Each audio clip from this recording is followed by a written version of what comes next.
السلام عليكم ورحمة الله وبركاته. لما أصحابتي ذا كحرا يوتيوب channel كيجا دادو اسكسر نقض وناكسن إن شاء الله يوم موضوع السب ما أنت وحن كهلنا سيدا كسو أركتي عوانك ما أنت وحسلاقينا إن شاء الله قوشة سيدا لغو قارو يحيالها إنك هرتاقين إنك قولو قارنو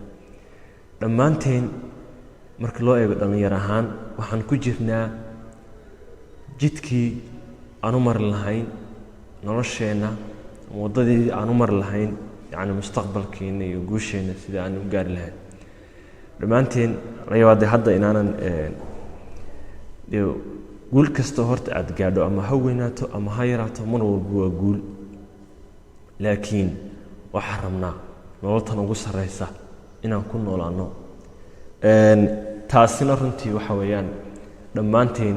waxaan haynaa wadadeedii oo ku gada jirnaa cid gaadhay ma jirto marka waxaan insha Allah rabnaa bal inta aan waxa jira wada sax ah ama wax la isla wada yaqaan inaan marno sidoo kale waxaan soo qaadanaa tusaalaha nabiga kaleey salaatu wasalaam ayaan soo qaadanaa hadallo iyo sheekooyin aad iyo aad inoo anfacaya ayaan soo qaadanaa oo inoo noqonaya dhiirigelin iyo yaani waxyaabo inaan ka baran karno si aan dhamaanteen aan guusha aan raadinayno insha Allah aanu gaarno marka dhamaanteen waxaan isla eegnaa markooad oo aan qeexina waxa weeye waa maxay guushu waa maxay guushu way micno badan tahay horta qeexitaan ahaan way micno badan tahay qof kastaba si buu arkaa guusha qof walbaba si ay ula muuqataa guusha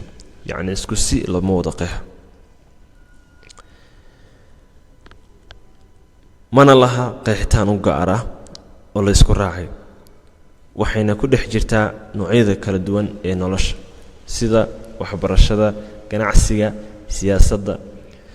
taas waxay keentay in qof walba guusha u arko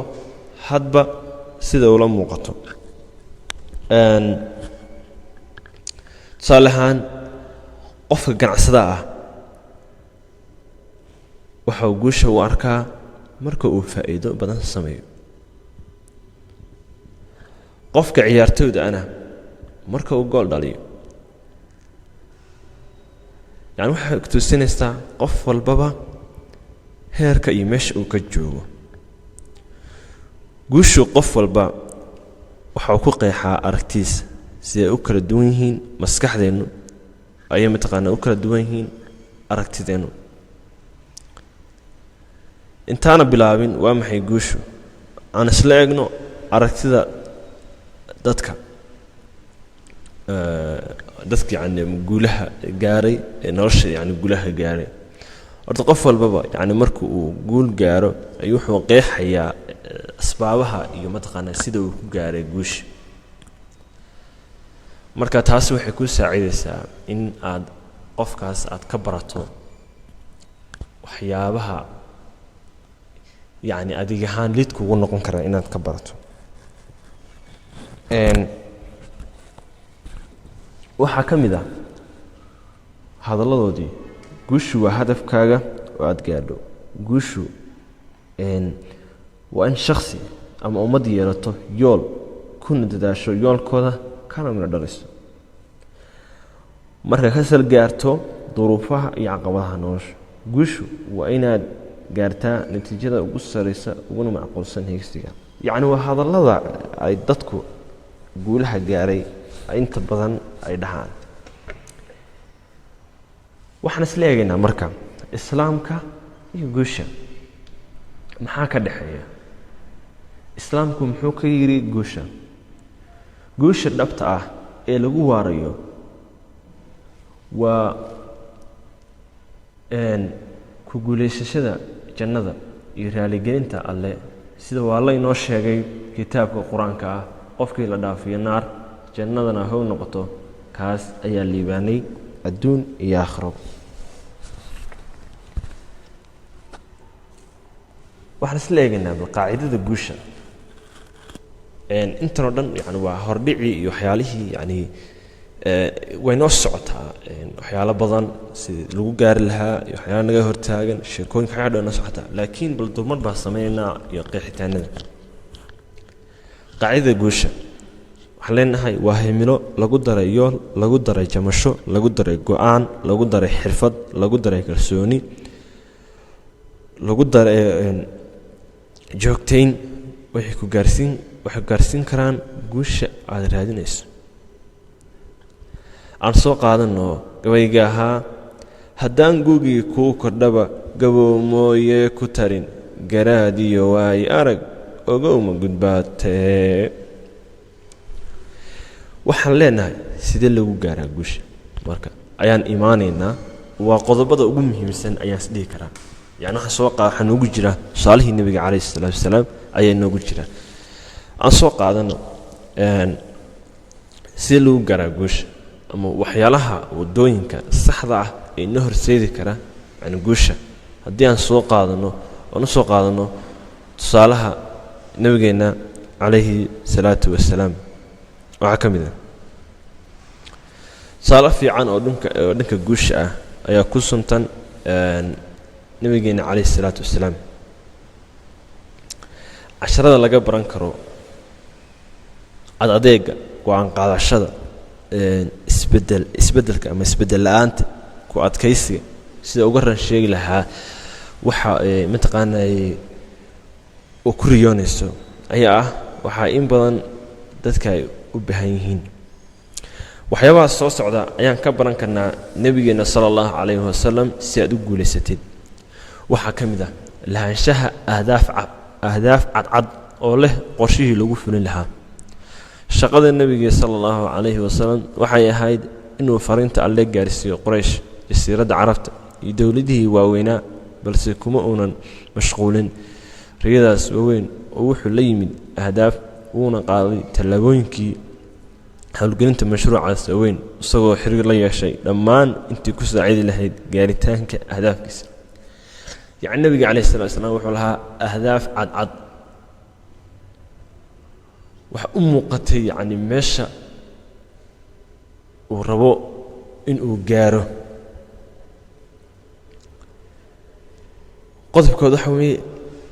لهانشيها أهداف عد يعني قفكو إنه لهذا أهداف عد نبينا عليه الصلاة والسلام وحول لها هدف عد أم قضى يعني صورشه إن صورته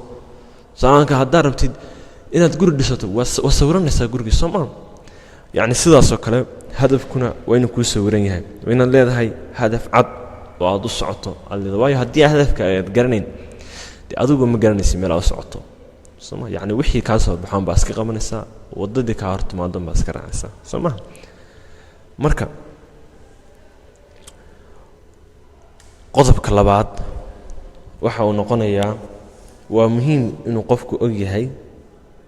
qodobka labaad wuxuu ka hadlayaa waxa weeye ku adkaysiga hadafka iyo ku dadaalisiisa waa muhiim inuu qofku og yahay kana dheregsan yahay waxa uu ku daba jiro haddii aadan si wacan u fahansanayn waxa aad raadinaysid guushaadu ma dhowa balse haddii ay si waadix ah kugu muuqato ahdaaftaada iyo dadaalada ay dalbanayaan cidna kuma hor istaagi karto guushaaduna way ku damaanad qaadan tahay mar waliba insha Allah salaam nabiga ayaa kugu filan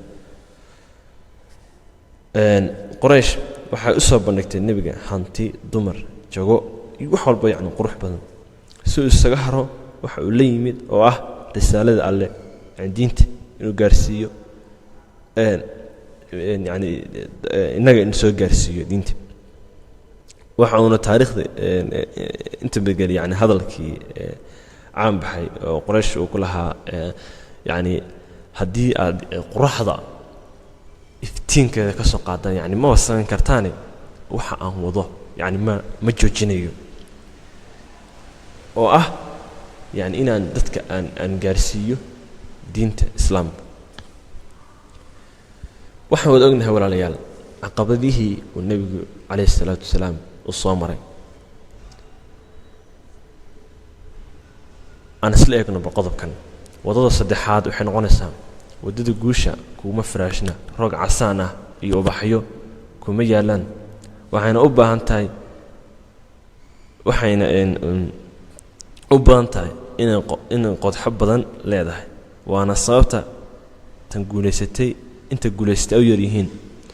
qodaxda lama jecla sida darteedna saxmad badan kama jirto jaranjarada guusha qaybteeda hore walaa waxa ognahay yani qof walba inuu guusha dhibaato u soo maro yani qof walba lama soo dhaweynay lama dhahay kaalay halka soo mar roog casaan inta loo dhigo san sameey waxa ku macaan waxa ku lama dhaho soma sidoo kalena dadku ma jecla dhibka iyo inay wax bilaabaanin ama waxa inay yani heer ay ka gaaraaneen dadku ma jecla marka sidaas darteed dadka guuleysta waa sababta u yirihiin dad yar ayaa jaranjarada kore jooga dad yar ayaa jooga kama jirto jaranjarada yani guusha qaybteeda kale saxmad iyo dad badan iyo waxyaalaha kama jiraan dad yar ayaa guuleysta dadkaasuna waxay ku noolaadaan nolol yar oo macaan oo qurux badan sababtu waxa weeye markii hore ay soo jabeen iyagoo busbus iyo wax walba leh oo dhibaatada yani u soo maray ayay gaareen marka walaalayaal wax u baahan tahay wax kasta oo maanta ku sugan tahay horta maaha yani adigu wax aragtay laakiin waxa weeye waxay ka mid tahay jaranjarooyinka nolosha ayay ka mid tahay yani tusaalahaan kale qofka maanta dhasho isla maanta miyuu weynaanaya waa maya wax u baahan tahay waxa weeye soma yani waqti soma saasoo kale ayay ugu baahan tahay noloshuna waqti guushu waxay u baahan tahay yani waqti mar haddaa haysatid waddadii saxda ahayd aad u mari lahayd guushaada muhiim ma aha waqtiga ay qaadanayso muhiim waxa ah inaad haysatid waddadii saxda ahayd ee u mari lahayd guusha noloshaada dadka isku dhiiba caqabadaha dhexdooda waa dadka markii horeba haystay riyooyinka ee aanan lahayn ahdaaf cayiman oo ay tigsanayeen xanuunadii uu soo maray nabiga sallallahu alayhi wasallam waxa kamid ahaa dib loo geystay sharafkiisa jirkiisa asxaabtiisa iyo in lagu qasbay inuu ka haajiro dhulkii ugu jeclaa dunida sidaas oo tahay marna kama tanaasulin ahdaaftii uu lahaa waana wax looga baahan yahay qof waliba ka waran marka haddii ay guushaadu ku xiran tahay inaad ka tagtid waddanka hadda aad joogtid oo aad tagtid waddan cusub ka waran ma samayn lahayd ka waran haddii hore marka ay caqabad ku tahay dadka ka agdhow ka waran haddii aad ka cabsanaysid ceeb sidaasna aad isaga dhaaftid riyooyinka marka qodobka kale oo ku xiga walaalayaal wuxuu noqonayaa la imo asbaabta guusha yani la timaado sababta aad u guuleysan lahayd qodobka saddexaad qodobka afraad wuxuu noqonayaa la imo asbaabta guusha waa muhiim inuu qofku la yimaado sabab uu ku guuleysto waxaan ugu horeeyay arintan inuu la yimaado qorshe qofka aan qorshe